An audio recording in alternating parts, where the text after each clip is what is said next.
Hello, and welcome to the Designing with Love podcast. I am your host, Jackie Pellegrin, where my goal is to bring you information, tips, and tricks as an instructional designer. Hello, GCU students, alumni, and fellow educators.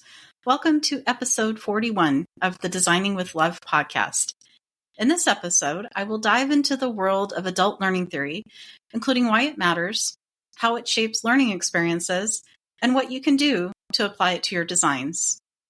So, why does adult learning theory matter when you are designing learning experiences for adult learners? Let me start by providing a definition of what adult learning theory is and how it differs from pedagogy.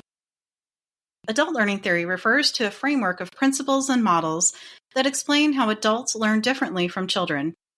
This theory emphasizes practical application and drawing on life experiences. While pedagogy focuses on how children learn with more dependence, adult learning centers on autonomy, relevance, and real-world problem solving. Adults want learning that is purposeful, immediately applicable, and respectful of their prior knowledge. Whether you're creating corporate training, teaching college courses, or building online content, understanding how adults learn makes your work more effective as an instructional designer. All right, so now that you have a good understanding of what adult learning theory is and how it differs from pedagogy, let's take a few minutes to review the key adult learning theories. Theory number 1 is andragogy, developed by Malcolm Knowles. Some key information about this theory is adults are self-directed and goal-oriented. In addition, learning is problem-centered, not content-centered. An example of this is designing flexible learning paths or self-paced modules that are effective and engaging. Theory number 2 is experiential learning, developed by David Kolb. Some key information about this theory is that learning is through experience, which is concrete experience, then reflection, then conceptualization, and finally experimentation. Some application examples of this is hands-on activities, simulations, and real-world case studies. Theory number 3 is transformative learning, which is developed by Jacques Mezirow. Some key information about this theory is learning isn't just about gaining knowledge, it's about changing the way we see the world. An example of this theory is using reflection journals or prompts that challenge assumptions. And finally, theory number 4 is self-determination theory, which was developed by DC and Ryan. Some key information about this theory is motivation is driven by autonomy, competence, and relatedness.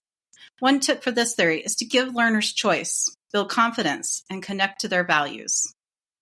Great. So now that you have a good understanding of the 4 key adult learning theories, I will briefly cover 5 common misconceptions. Myth number 1, adults are completely self-directed and don't need support. What is the reality? While adults prefer autonomy, they still benefit from structure, guidance, and feedback, especially when learning something unfamiliar. Myth number 2, adult learners are always motivated and ready to learn. What is the reality? Motivation varies with each learner. Adults are more motivated when learning is relevant, timely, and connected to real-life goals. Without the connection, engagement tends to drop. Myth number 3, adults don't like group work or collaboration. What is the reality? Many adults value peer interaction, especially when it draws on shared experiences or allows for networking. The key is to make group work activities meaningful, not busy work. One tip for this is to use problem-solving tasks or experience sharing rather than forced grouped activities. Your adult learners will definitely appreciate it. Myth number 4, prior knowledge always helps adult learners. What is the reality? Sometimes prior knowledge includes misconceptions or outdated practices. Adult learning design should anticipate this and offer opportunities to challenge learners or update existing beliefs. One tip for this is to use reflection and comparison activities to surface or realign prior knowledge. And finally, myth number 5, adult learning is a one-size-fits-all. What is the reality? Adult learners have incredibly diverse backgrounds, experiences, and goals. Effective learning design requires flexibility, cultural responsiveness, and personalization where possible. A tip for this is to provide adaptive content and choice-based learning paths to your learners. So, now that you have a good sense of some common misconceptions, let's take a few minutes to review some practical ways to effectively design learning experiences for adults. I will break this down in a step-by-step format, which is easy to follow. Step number 1, start with a learner needs assessment. Before designing anything, gather information about the learner's prior experience, learning goals and expectations, and workplace or real-life challenges. Step number 2, connect content to real-world applications. Adults want to know why something matters and how it will help them in their daily life. To do this, I suggest the following. Number 1, use job-relevant scenarios, case studies, or simulations. Number 2, start lessons with real-world problems or questions to help connect the information to their life. And finally, number 3, provide tools they can use right away, such as templates, checklists, and job aids. Step number 3, encourage self-direction and autonomy. Give learners a sense of control by offering choices in areas such as, number 1, topics or paths, like choose your track. Number 2, delivery format, such as videos, reading, or audio. And number 3, assessment options, like a project, quiz, or discussion.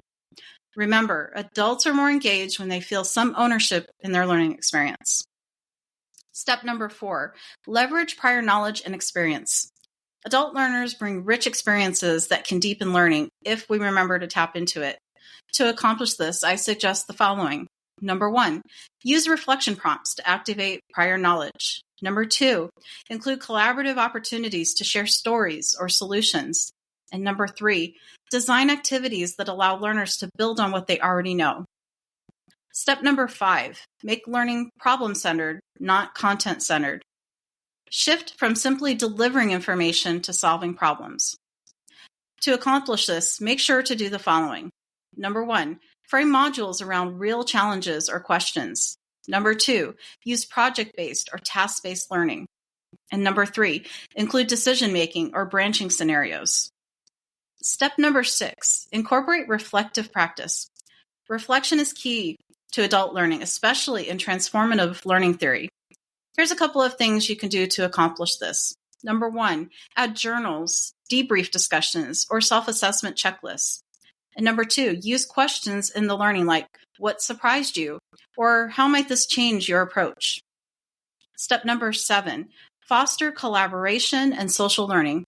Despite the myth, many adult learners thrive in social contexts when it's meaningful. To accomplish this, you can include the following. Number 1, include peer feedback, group discussions, or community-based projects. And number 2, use asynchronous forums or live sessions for dialogue. Step number 8, support motivation with relevance and feedback. Use principles from the self-determination theory to help encourage the following. Autonomy, which is offering choices. Competence, which is scaffolding activities and giving supportive feedback. And relatedness, which is building a sense of community and purpose. Here's a bonus tip. Design for flexibility. This is a bonus tip you can also use to incorporate your adult learning experiences when you're designing them. Number 1, allow for pacing differences, such as deadlines with grace periods. Number 2, design content in digestible, modular chunks. Think about using microlearning, which works well in this instance. And number 3, provide mobile-friendly on-the-go access so learners can access the content at times and places that are most convenient for them. All right, so now that you have a solid framework for how to effectively design learning experiences for adults, I will share a real-world example of my work as an instructional designer in higher education. Here's the scenario. A couple of months ago, I collaborated with a colleague to help plan and deliver a training session for employees in the Curriculum Design and Development Department about the different tools available to build multimedia content for courses. As we were putting together the content, we decided to present it using one of the tools so the learners could see it in action. This also helped us to chunk the information so the learners were not overwhelmed during the 50-minute session. In addition, we built in opportunities for the learners to practice using the tools, collaborate with their peers, and ask questions throughout the session to understand how to use the tools and share ideas. So here's some reflective questions. As you learn the details of the scenario I just shared, consider the following reflective questions. Number 1, what stood out to you with the scenario I shared? Number 2, were there specific adult learning theories or techniques my colleague and I employed for the training session? I hope you have found this information about the importance of understanding adult learning theory for effective education helpful as you develop engaging and meaningful learning experiences for adult learners. As a recap, we covered why adult learning theory matters, some key adult learning theories, several common misconceptions, how you can apply the adult learning theories in your projects, and a real-world example. As a key takeaway, I would encourage you to assess your own instructional designs with adult learning theory in mind. In addition, as you reflect on what you have learned in this episode, consider the following. What's one way you can shift your content to better support adult learners this week? A reference diagram has been created that contains the key details shared in the episode. You are welcome to review and reference the resource as needed. You are also welcome to visit the blog site or send me a text to share your stories of how you have utilized adult learning theory in your projects. As I conclude this episode, here's an inspiring quote from William Butler Yeats. Education is not the filling of a pail, but the lighting of a fire. Thank you for taking some time to listen to this podcast episode today. Your support means the world to me. If you'd like to help keep the podcast going, you can share it with a friend or colleague, leave a heartfelt review, or offer a monetary contribution. Every act of support, big or small, makes a difference, and I'm truly thankful for you.